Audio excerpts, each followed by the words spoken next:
Assalamualaikum warahmatullahi wabarakatuh. Salam semua kaum muslimin dimanapun berada. Kita masih tetap bersama channel Hidayah dan Hikmah yang selalu menambah hazanah keislaman dan kajian Al-Quran. Semoga kita selalu mendapat rahmat Allah.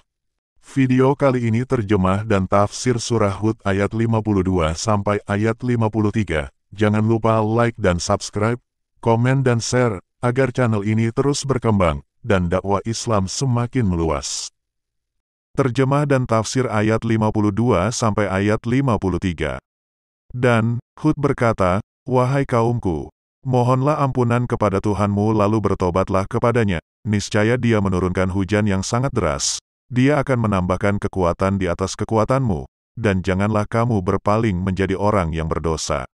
Mereka kaum Ad berkata, "Wahai Hud, engkau tidak mendatangkan suatu bukti yang nyata kepada kami, dan kami tidak akan meninggalkan sesembahan kami karena perkataanmu dan kami tidak akan mempercayaimu." Tafsir ayat 52 sampai ayat 53. Dan Nabi Hud lalu mengajak mereka, "Wahai kaumku, mohonlah ampunan kepada Tuhanmu yang selama ini telah melimpahkan karunia-Nya kepadamu, dan mohonlah ampunan atas dosa yang kalian perbuat lalu bertobatlah kepadanya dengan meninggalkan kedurhakaan dan bertekad untuk tidak mengulanginya. Niscaya Dia akan menurunkan hujan yang sangat deras yang membawa keberkahan dengan berbagai karunia lahir dan batin, dan Dia akan menambahkan pula kekuatan yang besar berupa kekuatan spiritual buah dari keimanan kepada Allah atau berupa keturunan dan harta benda di atas kekuatan fisikmu yang kalian miliki sekarang."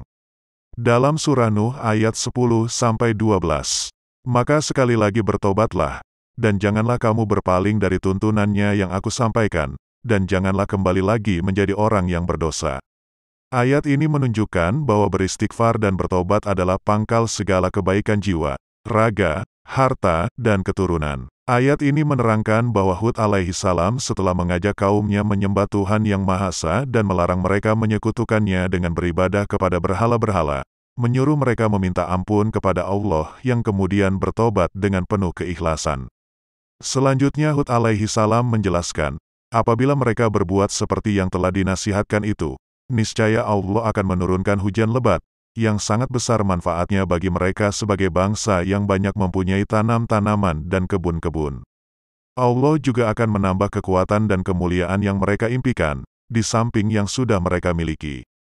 Oleh karena itu, Nabi Hud alaihi salam memperingatkan kaumnya, supaya tidak berpaling dari kebenaran yang telah dinasihatkan kepada mereka dan tidak meneruskan kesalahan-kesalahan besar yang sudah biasa mereka lakukan, yaitu menyembah berhala-berhala, patung-patung dan terjerumus pada perbuatan jahat lainnya.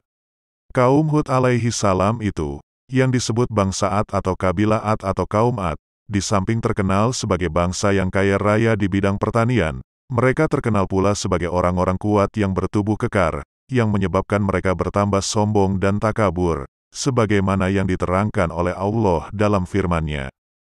Setelah Nabi Hud mengajak kaum Ad kepada ketauhidan, mereka lalu berkata, "Wahai Hud, engkau tidak mendatangkan suatu bukti yang nyata kepada kami tentang kebenaran ajaran yang kamu bawa, dan karena itu, kami pun tidak akan meninggalkan sesembahan kami yang selama ini telah kami sembah hanya karena perkataanmu yang tidak berdasar dan kami tidak akan mempercayaimu. Sekalipun bukti kekuasaan Allah yang disampaikan para rasul sudah jelas, karena kesombongan, seseorang menganggap bahwa bukti tersebut tidak jelas." Pada ayat ini Allah subhanahu wa ta'ala menerangkan tantangan kaum Hud alaihi salam terhadap dakwah yang disampaikan Hud alaihi salam dengan cara membangkang dan mengatakan, bahwa Hud alaihi salam tidak memberikan bukti yang nyata sedikit pun yang menunjukkan kebenarannya sebagai Rasul Allah, yang ditugaskan untuk menyampaikan dakwah kepada mereka. Sebab itu mereka tidak akan meninggalkan penyembahan berhala-berhala dan patung-patung hanya karena mendengar ucapannya yang tidak beralasan, dan menyatakan bahwa mereka tidak akan percaya kepadanya. Tantangan kaum Hud yang keras ini, pada mulanya didasarkan kepada tidak adanya bukti yang nyata yang disampaikan oleh Nabi Hud alaihi salam kepada mereka tentang kebenarannya sebagai Rasul Allah. Akan tetapi bila diperhatikan dari cara, gaya, dan isi dari tantangan kaumnya itu, maka dapat disimpulkan bahwa mereka hakikat hanya membangkang, bukan karena tidak adanya bukti atau dalil yang nyata. Dengan adanya tantangan itu, mereka tidak bisa diharapkan lagi untuk beriman.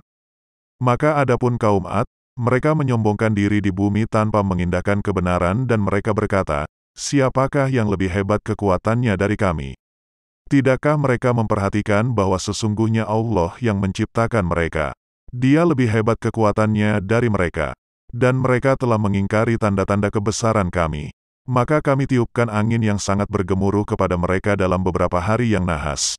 Karena kami ingin agar mereka itu merasakan siksaan yang menghinakan dalam kehidupan di dunia. Sedangkan azab akhirat pasti lebih menghinakan dan mereka tidak diberi pertolongan. Surah Fussilat ayat 15-16. Terima kasih yang telah menonton video ini, semoga bermanfaat. Semoga kita menjadi orang-orang yang bertaubat. Wassalamualaikum warahmatullahi wabarakatuh, sampai jumpa di video selanjutnya.